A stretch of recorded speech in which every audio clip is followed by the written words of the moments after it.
প্রধানমন্ত্রীকে 18 কোটি মানুষের ব্যাপারে জিজ্ঞাসা করা হবে এদের হক সম্পর্কে, এরপরে বাকি কথা। আমি আমির হামজাকে মাত্র 3 জনের ব্যাপারে জিজ্ঞাসা করবে যে এদের হক আদায় করেছিলি কিনা বল। যদি সঠিক জবাব দিতে পারি বাকি অন্য বিচার শুরু হবে। প্রতিটি মানুষ যেহেতু দায়িত্বশীল, তার স্ব দায়িত্ব সম্পর্কে তাকে জিজ্ঞাসা করা হবে। অবলাবাসী হাদিসটা নিয়ে একটু ভাবেন। হযরত ওমর চিন্তা করেন, আমার জামানায় কোরআন চলে, তাও রাষ্ট্রীয়ভাবে প্রতিষ্ঠিত কোরআন। এখানে বিজয় আছে, কোরআনে সাহার করা আছে, কায়েম করা আছে। আর আমার দেশে এই অবস্থায় 12 টুকরা একটা লাশ পড়ে আছে, তাও আমার ঘরের বারান্দায় না। চিন্তা, টেনশনে, পেরেশানিতে খাওয়া দাওয়া বন্ধ করে দিয়েছে। হঠাৎ করে একটা যুবতী মেয়ে তার বাবাকে সহ রাজ দরবারে হাজির, ডাক দিয়ে বলে, খলিফাতুল মুসলিমিন, আপনি যে লাশের ব্যাপারে চিন্তিত, ওই মাসুম বাচ্চাটা আমার, আমি নিজেই ওকে 12 টুকরা করে আপনার বারান্দায় রাতে রেখে গেছি। হযরত ওমর বলে, মেয়ে কি বলো তুমি, বসো। যুবতী মেয়েকে ডাক দিয়ে বললেন, খলিফা যে কি বলো, তোমার মাথা ঠিক আছে? বলে, হ্যাঁ ঠিক আছে, আমি নিজ জ্ঞানে নিজ ইচ্ছায় সজ্ঞানে স্বইচ্ছায় এই কাজ করেছি, কিন্তু কেন করলাম এটা আপনাকে জানা লাগবে, তারপরে আপনি রায় দেবেন। আমি আমার বাবাকে নিয়ে বসবাস করতাম জঙ্গলে। 4 জন যুবক মানুষ তারা গেছে ওই জঙ্গলে শিকার করার জন্য। আমি গোসল করে আসছিলাম, আমাকে দেখে শেষ পর্যন্ত ওরা যৌবনের তাড়নায়, শয়তানের ধোঁকায়, নফসের জালে পড়ে আমাকে তারা শেষ পর্যন্ত আমার সম্ভ্রম নষ্ট করে ফেলেছে। এখান থেকে শেষ না, চিন্তা করলাম আমার এই সন্তানটার বাবা তো একজন না, বাবা কয়জন বলেন না কেন? 4 বাবার ছেলে মেয়ে হলে ভালো হবে। সন্তানটা জন্ম নেওয়ার পরে আমি চিন্তা ভাবনা আরো বেড়ে গেল যে এর তো আসলে কোনো দোষ নেই, দোষ তো ওই মানুষগুলোর। এত নিষ্পাপ মানুষ। দুনিয়াতে আসার পরে আমি চিন্তা করেছি এর দোষ নেই, কিন্তু কোরআনে কারীম আমাকে বারবার ডাক দিচ্ছে, অতুল্লিম বাদা যালিকা জানিম। আল্লাহ পাক বলেন, হে নবী, এই পৃথিবীতে ডাইরেক্ট ইনডাইরেক্ট কোরআনের বিরুদ্ধে যারা আছে আপনি দেখবেন ওই মানুষগুলো যার সন্তান এ দেশে নেই। ক্ষমতার দোহাই দিয়ে হোক, প্রভাব প্রতিপত্তির দোহাই দিয়ে হোক, আইনের বলে হোক, কোরআনের বিরুদ্ধে যারাই অবস্থান নেবে আপনি পেছনে হাত দিয়ে খোঁজ খবর নিয়ে জানবেন, দেখবেন ওর জন্মে ঠিক নেই, সে যেই হোক। কোরআনে কারীমের আয়াত আমাকে বারবার আমাকে তাড়া দেয় যে তোমার এই সন্তান তো ঠিক আছে, নিষ্পাপ, কিন্তু এর বাবা তো ঠিক নেই। কয়জন? 4 বাবার সন্তান কি হয়? জারজ। বলেন না কেন? আমার সন্তান জারজ হয়ে বড় হবে, ও বড় হওয়ার পরে কোরআনের বিরুদ্ধে অবস্থান নেবে, আর আমি মা হয়ে ওই বয়সে বসে বসে দেখবো না। ওই বয়স চাওয়ার আগে ওরে আমি দুনিয়া থেকে বিদায় করে দেই। এই জন্যে কোরআনে কারীমের এই আদেশ আমার সামনে, এ কারণে টুকরা টুকরা করেছি 12টা। মনে করলাম আমার তো বিচার হওয়া দরকার, কারণ মানুষ হত্যা করে যদি বিচার না হয়, কোন বিচার কোরআনে কারীমে যেটা 500টা আইন আল্লাহ দিয়েছেন, এই 500 আইনের একটা আইনও যদি আপনি লঙ্ঘন করেন, আর ওই আইনটা যদি দুনিয়াতে বিচার সঠিকভাবে না হয়, কিয়ামতের দিন ওই বিচার আল্লাহ ডবল করে করবে। আমি বোঝাতে পারিছি? পৃথিবীতে কোনো কোরআনের আইনের কোনো বিচার যদি আপনি না পান, যে কোনো কায়দায় বেঁচে গেলেন, কিয়ামতের দিন আমার আল্লাহ যদি ওই বিচার করে ডবল করে করবে।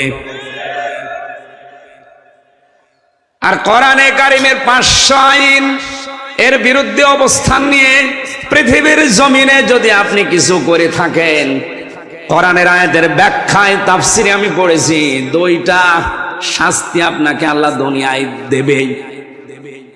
এটা আছে সূরা তহা 16 নম্বর পারা 19 নম্বর পৃষ্ঠা 12 নম্বর লাইনের 124 নম্বর আয়াতের ব্যাখ্যায়, ওমান আ'রাদান যিকরি ফাইন্না লাহু মাঈশাতান দঙ্কা, ইলা আখিরি আয়াত। দলিলগুলো লম্বা করে ব্যাখ্যা করে বলতে গেলে আমার আসল উদ্দেশ্য শেষ হয়ে যাবে। আল্লাহ এখানে জানাতে চেয়েছে, দুনিয়াতে আল্লাহর আইন বাদ দিয়ে, আল্লাহর বিধান বাদ দিয়ে কেউ যদি উপায় করে টাকা পয়সা ধন সম্পদ, আমার আল্লাহ বলেন ওর জীবন আমি 1 নম্বরে দঙ্কা সংকীর্ণ করে দেব, ওর উপায় আয় উন্নতিতে কোনো বরকত থাকবে না। আপনাদের এই সমস্ত জেলাগুলোর খবর আমরা অনেকগুলো বিষয় জানি, আমি নাম নিয়ে বলতে পারছি না, তাই অনেকে শেয়ার পাওয়ার পর এই 15 বছরে এত জমির এত টাকার মালিক হয়েছে সে নিজেও জানে না। আয়াতের ব্যাখ্যায় যে 2টা শব্দ পেয়েছি কোরআন দিয়ে, আমি কি বলবো না গোপন করে দেব? হ্যাঁ বলি, আমি আবার 3 বছর যাই। আপনারা কানে হাত দিয়ে থাকেন, আমি বলে ফেলি। অবৈধ ইনকাম যারা করছেন করেছেন, 1 নম্বরে শাস্তি তাদের। দুনিয়াতে ওই সম্পদ আপনাকে আল্লাহ ভোগ করতে দেবে না। ভোগ করতে যে দিচ্ছে না, আপনি দেখতে পাচ্ছেন না? কথা বলে না কেন? একটা জেলার শুনলাম 4 ভাগের 1 ভাগে তার কি খাওয়া খেয়েছে। একটা জেলার 4 ভাগের 1 ভাগ যদি একজনের হয়, তো বাকিগুলো কি ঘাস কাটছে? বিশাল সম্পদের মালিক কিয়ামত পর্যন্ত হায়াত পেলেও তার হওয়ার কথা ছিল না, কারণ তার যে বেতন আমি তো জানি। আমি সেই 11 সাল থেকে প্রশাসনের সাথে আছি, কারণ আমি 11 সালে প্রথম গ্রেফতার হওয়ার পরে ওসি সাহেবকে পড়াতাম। ওনার ওই জায়গা থেকে একেবারে আইজি পর্যন্ত যত সিস্টেম আছে সবগুলো আমার আয়ত্ত করা আছে, কার কি পজিশন, কার কি টাকা, যে হিসাব এখন বের হচ্ছে, যে বাস্তবতা আমাদের সামনে আসছে। আমরা দেখতে পাচ্ছি এই লোকটা যদি কিয়ামত পর্যন্ত হায়াত পায় আর ওই বেতন নিয়ে যদি চলে, এই সম্পদের মালিক হওয়া তার দ্বারা আরো কঠিন, কারণ তার আরো খরচ নেই। আর ওনারা যে সমস্ত ভিআইপি জায়গায় থাকে, আমি যে ওসিকে পড়াতাম, ওনার বেতন ওই সময় ছিল মনে হয় 42,000 টাকা, অথচ ওনার স্ত্রী আর সন্তান 2টা ঢাকাতে যে বাড়ি নিয়ে থাকে, ওই বাড়ির ভাড়াই হচ্ছে ওই সময় 11 সালে 52,000 টাকা। বেতন কত? আর বাড়ি ভাড়া, বাকি টাকা আরো নেই। খাওয়া দাওয়া আছে, ছেলে মেয়ের কলেজে বিশ্ববিদ্যালয়ে লেখাপড়া আছে, আর তার ম্যাডামের যে সাজ, সব মিলে মনে হয় 2.5 থেকে 3 লাখ টাকা না হলে মাস যাওয়ার কথা। বেতন কত? ও বেতন যাওয়ার পরও আরো ফেরেশতারা দিয়ে যায়। আমি একদিন পড়াচ্ছিলাম, প্রতি জমার দিন পড়াতাম, লা তাকুলু আমওয়ালাকুম বাইনাকুম বিল বাতিল, যে ঘুষ খাওয়া যাবে না। এই আয়াতটা হঠাৎ করে একটা লোক ব্রিফকেসের ভেতরে 10 লাখ টাকা নিয়ে ওনাকে বলছে, স্যার এই হাদিয়াটা রাখেন আর আমার ওই মাল ছেড়ে দিন। আমারে বলছে, হুজুর নেবেন মানে আপনারে পড়ালাম কি, আর আজকে সেই ঘুষের আয়াত। এতদিন যাই পড়িয়েছি, আজকে ঘুষের আয়াত পর্যন্ত এসেছে সূরা বাকারার, আর আপনি আজকে এই জিনিস পেয়েছেন। আমারে বলছে, হুজুর এটা তো ঘুষ না, এটা তো হাদিয়া। আপনার সরকার দেয় না? ওই সময় দেখলাম গরম দিল লোকটারে, বেটা বেয়াদব, আমি কোরআন শরীফ পড়ছি আর তুমি। ওই সময় দেখলাম তাড়িয়ে দিল। পরে নিয়েছ কিনা আমি জানি না। এইরকম হাদিয়া যদি মাসে 10টা পায়, ওর 42,000 টাকা নেওয়া লাগে। কথা বলে না কেন? বাংলাদেশের 2টা থানায় সবচাইতে বেশি ক্রাইম হয় এখনো পর্যন্ত, সিলেটের বিশ্বনাথ আর কুষ্টিয়ার মডেল থানা। কারণ যত মামাদের আর দাদাদের দেশে জিনিসপত্র আসে এই জায়গা নিয়ে, সারা বাংলাদেশ মিলিয়ে আপনি যেই কয় মন গাঁজা না পাবেন, লালনের মাজারের তার মন গাঁজা বেশি পাওয়া যায়। এটা তো আকাশ থেকে পড়ে নাকি?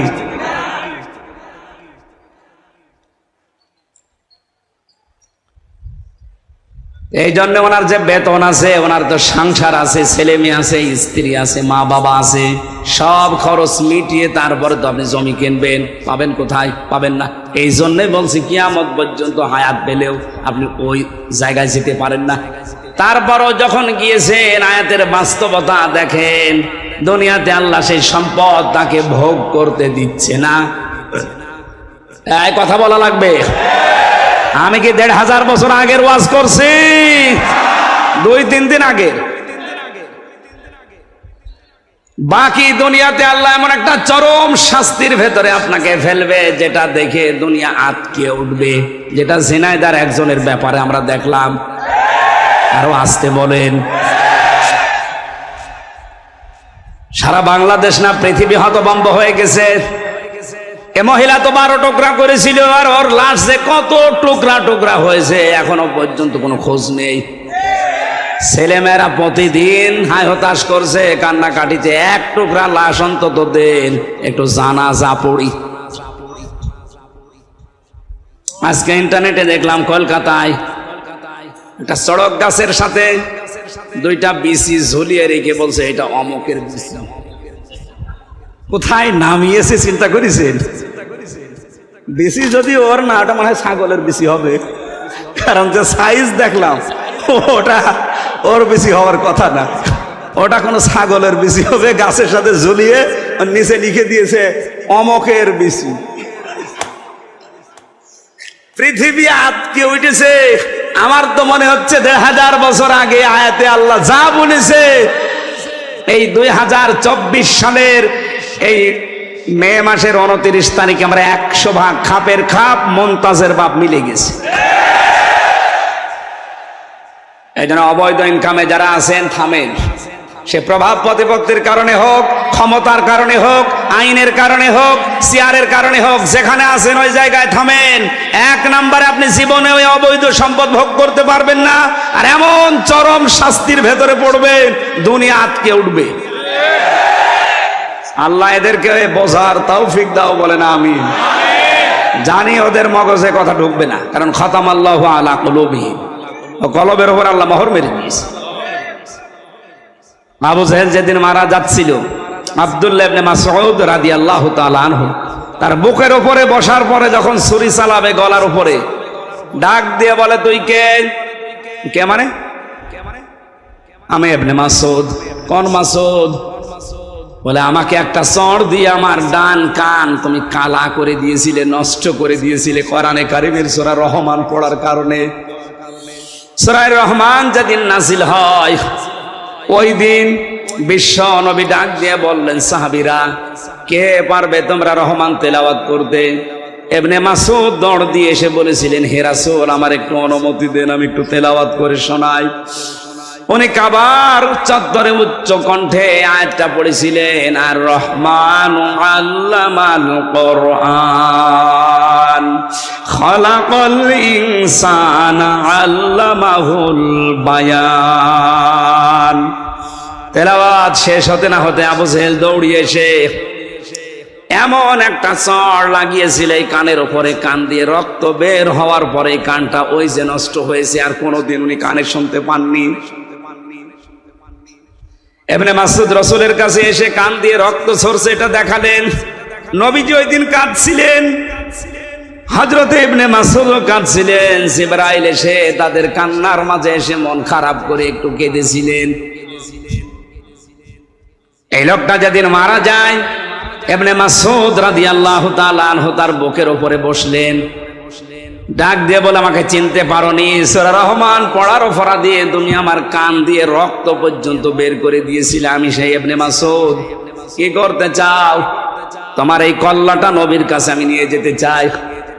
আবু জাহেল ওই সময় বলেছিল, ইবনে মাসউদ আমার গলাটা যখন কাটতে চাও একটু বড় করে কাটো, মানুষ যেন দেখলে বোঝে যে নেতার মাথা। শয়তান মরে যাচ্ছে, তেজ কমছে না। এরকম টাটকা শয়তান দেশে আছে না? কোরআন শরীফ দিয়ে না, ওদের বাকারি শরীফ দিয়ে বোঝালেও বুঝবে না। ইবনে মাসউদ চিন্তা করলেন, মাথাটা যদি নবীর কাছে নিয়ে যেতে পারে তাহলে নবীজি খুশি হয়ে আমার জন্য দোয়া করবেন। ডাক দিয়ে বললেন, তুই কালেমাটা পড়, আমি তোরে এখনো মাফ করে দেব। বলে না, আব্দুল্লাহর ছেলে মোহাম্মদ তোদেরকে জাদু করেছে, আমারে এখনো করতে পারে নাই। ইবনে মাসউদ বলে ঠিক আছে তোর আমি আরেকটু সময় দিলাম। উনি দৌড় দিয়ে গেলেন রাসূলের কাছে, আবার ঘুরে আসলেন, আবার বললেন কালেমাটা পড়, আমি তোরে এখনো মাফ করে দেব, আমি নবীকে বলবো যেন তিনিও মাফ করে দেয়। ও আবার ওই একই কথা যে আব্দুল্লাহর ছেলে তোদেরকে জাদু করতে পেরেছে, আমাকে এখনো করতে পারে নাই। আমি এখনো যদি মোহাম্মদকে আমার কাছে পেতাম তাকে আমি নিজে টুকরা টুকরা করতাম।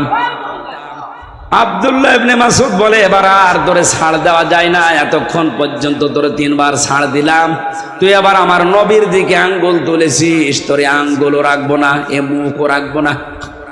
ছুরি চালিয়ে দিলেন। ও বলেছিল মাথাটা বড় করে কাটতে, ওর বিপরীতটা করে মাথা ছোট করে কাটলেন এই থুতনির নিচ দিয়ে। মাথাটা আলাদা হয়ে পড়ে আছে, চিন্তা করলেন নিয়ে যাই, তোলার চেষ্টা করলেন, দেখে না নড়ে না। তরবারি ছিল যেটা, কানের একদিকে ছিদ্র করলেন, এক কানের ভেতরে ছিদ্রি করে রশি ঢুকিয়ে প্যাঁচ দিয়ে বেঁধে আর এক আগা দিয়ে টান দিলেন, দেখে না মাথা নড়ে না। চিন্তা করলেন এ শয়তানের মাথায় এত ভারী হয়ে গেল কি করে। আমি একটা যুবক মানুষ, এত চেষ্টা করি মাথা নড়ানোর, কিন্তু নড়ে না। উনি বললেন দেখি আর একটা কান ছিদ্র করি। দ্বিতীয় কান ছিদ্র করে ভেতরে রশি ঢোকালেন, মা রশির দই মাথা টাইট করে বেঁধে নিজের বুকের কাছে রশি দিয়ে এবার টানতে আরম্ভ করলেন, দেখে হ্যাঁ মাথা নড়ে। আল্লাহ রাব্বুল আলামিন যেন জানাতে চেয়েছে ইবনে মাসউদ আমার কোরআনে কারীমের পক্ষে থাকার কারণে এই লোকটা তোর একটা কান ছিদ্র করেছিল, আমি আল্লাহ তোর হাতে ওর 2টা কান দুনিয়ায় ছিদ্র করে ওকে প্রতিশোধ নিয়ে দেখিয়ে দিলাম। আমার তো মনে হচ্ছে বাংলাদেশে অনেকের উপরে আমার আল্লাহ প্রতিশোধ আরম্ভ করে দিয়েছে। আপনি একটা মানুষকে মারবেন, মেরে ফেলেন, চোখ তুললেন কোন কারণে? মনে করছেন তার মা বাবার দোয়া বৃথা যাবে? কখনো না, কারণ মায়ের দোয়া আর বাবার দোয়া আরশে চলে যায়। তার মায়ের ওই কান্না আমি ওই বছরে শুনেছিলাম, বাবার আফসোস দেখেছিলাম, বারবার মা বাবা বলছিল আমার ছেলেকে তোরা মারবি, মেরে ফেল, কিন্তু আমার ছেলেটা চোখ তুলা তুলে নিলি কোন কারণে? আমার মনে হয় মা বাবা তাহাজ্জুদের পার্টিতে বসে আল্লাহর দরবারে বিচার দিয়ে ফেলেছিল, ওই বিচার আমার আল্লাহ এখনো পর্যন্ত ভুলে যায় নাই।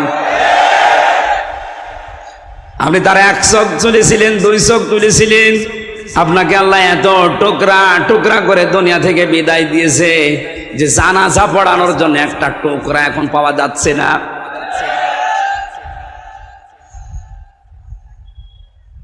ভোলাবাসী যুবতী মেয়েটা ডাক দিয়ে বলে খলিফা, আমি চিন্তা করলাম দুনিয়াতে আমি হত্যা করলাম, হত্যার বিচার যদি না হয় তাহলে কিয়ামতে আল্লাহ এই বিচার ডবল করে করবে, সুতরাং আমি যেন বিচার তাড়াতাড়ি পাই, এই কারণে আপনার বারান্দায় রাতের বেলা চুরি করে লাশটা রেখে গেছি। হযরত ওমর বললে মেয়েটা তুমি কেন এই 3 দিন তাহলে আসলে না? আমার চিন্তায় খাওয়া দাওয়া বন্ধ হয়ে গেছে। মেয়েটা বলে খলিফা জানের মায়া আমারও আছে। ছেলেটা হত্যা করার পরে আমি মনে মনে ভাবছিলাম যে না, মনে হয় বেঁচে যেতে পারবো যদি ধরা না পড়ি, কিন্তু কোরআনে কারীম আমাকে বাঁচতে দিল না, বারবার যেন আমাকে তাড়া দিয়ে বেড়ায় যে তাড়াতাড়ি দুনিয়ায় বিচারটা করে ফেলো। আমি এসেছি, আপনি জলদি করে হায়াত থাকতে আমার বিচারটা শেষ করেন, মরণের পরে যেন বিচার আর আল্লাহ ডবল করে করতে না পারেন। হযরত ওমর রায় দেবেন, হঠাৎ তাকিয়ে দেখলেন ওই 4 জন যুবক এসে হাজির। ডাক দিয়ে বলে তোমরা কারা? বলে আপনি যে বিচারের রায় দেবেন বলে দাঁড়িয়েছেন, বসে আছেন, ওই বিচারের আসল আসামি আমরা 4 জন। এই মেয়েটার কোনো দোষ নেই, গোসল করে আসছিল, এই জন্য ওর যৌবনের দিকে তাকিয়ে আমরা শয়তানের ধোকায় নফসের জালে পড়ে পাগল হয়ে অনমাদ হয়ে আমরা এই কাজ করে ফেলেছিলাম। হযরত ওমর ডাক দিয়ে বলে যুবকেরা তাহলে 4 দিন তোমরা আসলে না কেন? 3 দিন পার হয়ে গেল। তারা বলছে খলিফা কাজটা করার পরে শয়তান যেহেতু আমাদের কাছে আর ছিল না, এখানে একটা মাসলা বের হয়, কোন অপরাধ যদি আপনি করেন মনে করবেন শয়তান আপনাকে দখল করে ফেলেছে, কাজটা শেষ হওয়ার পরে শয়তান যখন আপনার কাছ থেকে পৃথক হয়ে যায় তখন মনে মনে আপনার একটা আফসোস আছে। আমরা জেনা করার পর শয়তান যেহেতু আমাদের কাছে আর নেই, আমাদের বিবেক তখন আমাদের তাড়া দিচ্ছে যে কি করলাম কি করলাম, কিন্তু আমাদের তো জীবনের মায়া আছে। মনে মনে ভাবছিলাম যদি এটা ধরতে না পারে তাহলে মনে হয় আমরা বেঁচে যেতে পারবো, আর বিচার হবে না। কিন্তু আমরা এই দেশে কোরআনে কারিম পড়ি, বুঝি, জানি। কোরআন আমাদেরকে বাঁচতে দিল না, এই 3 দিন আমাদেরকে তাড়া দিয়ে বেড়াই কোরআনের আয়াত, ইয়া আইয়ুহাল্লাযীনা আমানু কুতিবা আলাইকুমুল কিতালু ফিল কতলা। আল্লাহ রাব্বুল আলামিন ঈমানদারদের জন্য এই কিসাসের এই যে বিধান, মানুষ হত্যা করলে হত্যা করা লাগবে, এটা লিখে দিয়েছেন। এটা ফরজ না, এটা লিখা, একেবারে সই স্বাক্ষর করে স্টাম্প করা বিধান। কোরআনের আয়াত আমাদেরকে বারবার তাড়া দেয় যে তাড়াতাড়ি বিচারটা দুনিয়ায় করে ফেলো। আমরা জীবনের মায়া থাকার পরও কোরআনের তাড়া খেয়ে আর বাঁচতে পারলাম না। আপনি জলদি করে দুনিয়ায় বিচারটা করেন, মরণের পরে যেন এই বিষয়ে আল্লাহ আমাদেরকে আর জিজ্ঞাসা না করে। আমি যেটা বোঝাতে চাচ্ছিলাম এই ছোট্ট ঘটনা দিয়ে, পৃথিবীতে যদি কোরআনে কারিম বিজয়ী থাকে, কায়েম থাকে, প্রতিষ্ঠিত থাকে, মানবীয় গুণের কারণে হয়তো আমরা অপরাধী হব, গুনাহ করব, কিন্তু কোরআনে কারিমের তাড়া খেয়ে দুনিয়ার জীবন ত্যাগ করার আগে আমাদেরকে নিষ্পাপ করে আল্লাহ কোরআন দিয়ে বিদায় দেবেন। এই জন্যে তো বারবার বলছি কোরআনে কারিম কি করে কায়েম করা যায়, বিজয় করা যায়, এই চেষ্টায় আমাদের থাকা লাগবে। তাহলে দুনিয়াতে আমরা গুনাহ করলেও মরণের আগে কোরআন আমাদেরকে তাওবা করার মাধ্যমে হোক, জরিমানার মাধ্যমে হোক, মুক্তিপণের মাধ্যমে হোক, যে কোনো মাধ্যমে ওটা মাফ করিয়ে তারপরে আল্লাহর কাছে আল্লাহ নিয়ে যাবে। আল্লাহ আমাদেরকে হাদিসটা প্র্যাকটিক্যাল লাইফে আমল করার তৌফিক দেন, বলেন আমিন। আজকের যে আয়াতগুলো পড়েছিলাম, আমার সামারাইজের বিষয়, আলোচনার সাবজেক্ট এই মুক্তিপণ। কি বললাম? এটা দুনিয়ায় দেখলেন মুক্তিপণ দিয়ে হত্যার মামলা থেকেও বাঁচা যায়। কিয়ামতের ময়দানে আল্লাহ পাক বলেন হাজার হাজার লক্ষ মানুষের আমাকে মুক্তিপণ দিতে চাইবে। ওয়ালা ইয়াসআলু হামিমুন হামিমান ইউবাসসারুনাহু। এর আগে সূরা মাআরিজের 1 থেকে 9 নম্বর আয়াত পর্যন্ত আল্লাহ কিয়ামতের ভয়াবহতা তুলে ধরেছেন, যে এক একটা দিন হবে 50,000 বছরের মতো লম্বা, পাহাড়গুলো উড়ে যাবে, সারা ময়দানে একটা আওয়াজ হতে থাকবে, পানি চাই, পানি চাই। এ কঠিন পরিস্থিতিতে আল্লাহ পাক বলেন সবচাইতে অন্তরঙ্গ বন্ধু দুনিয়ায় যে তোমার ছিল তাকে তোমার সামনে আনা হবে। ইউবাসসারুনাহু, খুব খেয়াল করে মিলাবেন নিজের সাথে। আপনার সব চাইতে নিকটাত্মীয়, নিকট বন্ধু যিনি, অন্তরঙ্গ, শহীদ, এই লোকটাকে আপনার সামনে আল্লাহ একেবারে সামনাসামনি হাজির করবে। আমার এখানে একটা প্রশ্ন আসে, বিশেষ করে এই ভোলা, এই বরিশাল বিভাগে এইটা বেশি। আজ হাজারো মানুষ বিভিন্ন কায়দা কৌশল করে ছড়িয়ে দিয়েছে কিয়ামতের ময়দানে এক একজন পীর সাহেব লক্ষ লক্ষ মুরিদ নিয়ে আল্লাহর সামনে হাজির হবে। এটা ডাহা মিথ্যা কথা, পুরা বানোয়াট, পুরা ধোঁকাবাজি পূর্ণ কথা। কোরআনে কারিমের সূরা মারিয়াম 16 নম্বর পারা 10 নম্বর পৃষ্ঠা 15 নম্বর লাইনের 95 নম্বর আয়াত, ওয়াকুল্লুহুম আতিহি ইয়াউমাল কিয়ামাতি ফারদা। আল্লাহ পাক বলেন কিয়ামতে প্রতিটি মানুষকে আমি আল্লাহর সামনে যখন হাজির করব বিচারের জন্য, প্রত্যেকটি মানুষ উঠবে স্রেফ একা একা। কয়জন করি? এই আয়াত আমি বানালাম। বলেন, যারা বলে লক্ষ লক্ষ মুরিদ নিয়ে আমার বাবা জান, দাদা জান উঠবে, এটা বানানো কথা নয়। এই আয়াতের পুরা সাংঘর্ষিক। কিয়ামতে আপনি আল্লাহর কাছে উঠবেন স্রেফ একা একা, কেউ থাকবেন আপনার সাথে।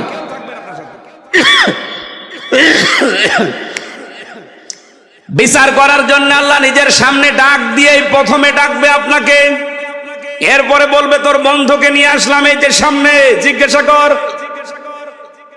আল্লাহ পাক বলেন ও বন্ধুকে দেখার পরে মনে করবে লাউ ইয়াফতাদি মিন আযাবি ইয়াউমি ইদিন বিবানি।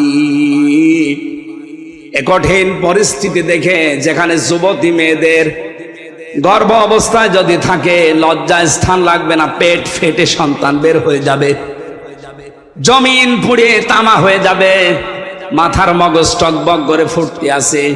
অভোলাবাসী নিজের দিকে তাকিয়ে এখন একটু ভাবেন তো, এই ময়দানে মনে করেন আপনি আছেন, আপনার বন্ধুকে শুধু প্রথম আল্লাহ নিয়ে এসে বলবে একে কি করবা দেখো, এত পরিচিত তোমার, বলবে আল্লাহ এ বন্ধুকে আমি দিয়ে দিলাম মুক্তিপণ হিসাবে, তুমি আমারে ছেড়ে দাও।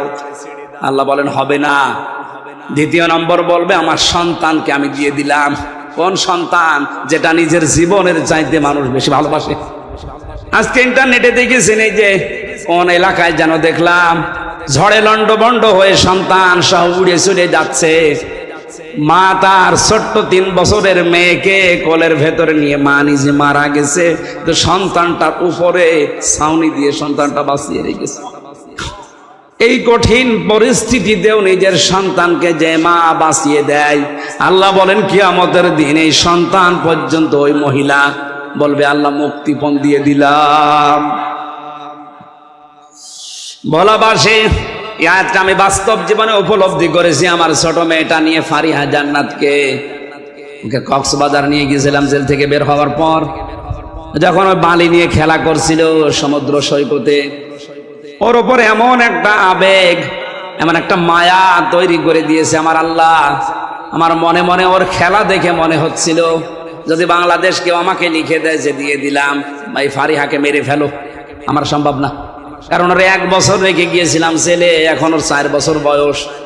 ওর ওপর আমার যে দুর্বলতা, ভালোবাসা, আমার প্রতি ওর যে আকর্ষণ, বাবা আর মেয়ে সন্তান হিসাবে আমার মনে মনে বাস্তবতায় হচ্ছিল সারা বাংলাদেশ লিখে দিলে একে দেওয়া সম্ভব না। অথচ আল্লাহ বলেন কিয়ামতের দিন হামজা এ ফারিহাকে পর্যন্ত আমারে বলবে মুক্তিপণ দিয়ে দিলাম। এ বলতে যত সহজ মনে হচ্ছে, এটা কি বাস্তবে অত সহজ? আপনি করে দেখেন তো ওই জায়গায় যে, কারণ 3 বছর তো আমি ফাঁসির কন্ডেম সেলের ভেতরে ছিলাম, বাইরের যোগাযোগ বিচ্ছিন্ন ছিল, কাউকে দেখতে পাইনি। 24 ঘন্টা আমার তালা লাগানো থাকতো আমার আর মামুন সাহেবের। এই জন্য ওদের প্রতি মায়া মহব্বত আরো বেড়ে গেছে। যদি 10-15 দিন পর পর দেখা সাক্ষাৎ হতো, কথা হতো, এত ভালোবাসা জন্মাতো না। সে 1 বছর রেখে গিয়েছিলাম, 4 বছর এসে ও তো আমারে ভালোভাবে এখনো চেনেও না। এখন আর প্রথম যেদিন বাড়িতে আসলাম আমারে বলছো হুজুর আমাদের বাড়িতে চলেন, কারণ ও আমারে চিনতে পারে না, মনে করছে এরকম হুজুর তো বহু আসে, মনে হয় এরকম একটা হুজুর। আল্লাহ পাক বলেন কিয়ামতের দিন হামজা এই ফারিহাকে পর্যন্ত বলবে আল্লাহ এরেও দিয়ে দিলাম, তুমি অন্তত আমারে বাঁচাও। 3 নাম্বার আল্লাহ নাম দিয়েছেন স্ত্রীর, ওয়াসাহিবাতিহি ওয়া আখি। আমি নিজেই বলবো আল্লাহ আমার স্ত্রী তামান্নাকে দিয়ে দিলাম, আপনি এরে নিয়ে আমারে মুক্তি দেন। আমার ভাইকে দিয়ে দিলাম যদি আমার ভাই নেই। ফাসিলাতি হিল্লাতি তওবে, সে আমাকে যারা আশ্রয় দিত রাজনৈতিক, সামাজিক, পারিবারিক, দলীয় বিভিন্ন কায়দায় যারা আমাকে আশ্রয় দিয়েছে, আমার মামলার বিষয়ে যারা লড়ালড়ি করেছে, নড়াচড়া করেছে, আমাকে এখনো যারা বিভিন্ন জেলায় গেলে আশ্রয় দেয়, সবগুলো কিয়ামতের দিন আমি বলবো আল্লাহ সব দিয়ে দিলাম। ওমান ফিল আরদি জামিআ, দুনিয়ায় যত সম্পদ আমার আছে স্থায়ী অস্থায়ী সব দিয়ে দিলাম, যান আমারে মুক্তি দেন। আল্লাহ বলেন সুম্মা ইউনজি, এরপরও মানুষ বলবে আল্লাহ আমাকে তুমি একটু ছাড় দাও, একটু বাঁচিয়ে দাও, এদের সব নিয়ে নাও। আল্লাহ তখন একটা ধমক দেবেন, কাল্লা ইন্নাহা লাযা, তোরা আমি লাজাই দেব। কোন জায়গায়? লাজা কি? জাহান্নামের একটা দরজার নাম লাজা। ভোলাবাসী এখানে একটা নিরসন হওয়া দরকার। অনেকে মনে করেন জাহান্নাম 7টা, জান্নাত 8টা। না, জান্নাতও একটা, জাহান্নামও একটা, কিন্তু এর স্তর, এর শ্রেণী আছে আলাদা আলাদা। আমি পড়া কোরআনে জান্নাতের স্তর পেয়েছি 100টার উপরে, আর জাহান্নামের স্তর 7টার উপরে পেয়েছি। কিন্তু স্বাভাবিকভাবে আমরা জানি জাহান্নামের দরজা স্তর কয়টা?